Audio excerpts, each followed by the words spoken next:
അഗ്നിസാക്ഷിയായിലത്താലി ചാർത്തിയൻ ആദ്യാനുരാഗം ധന്യമാകും.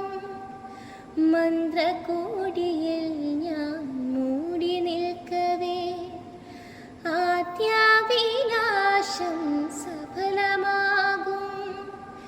നാണരെ കൈപിടിക്കും തിരുനാടകശാലയിൽ ചേർന്നു നിൽക്കും. നാണരെ കൈപിടിക്കും തിരുനാടകശാലയിൽ ചേർന്നു നിൽക്കും.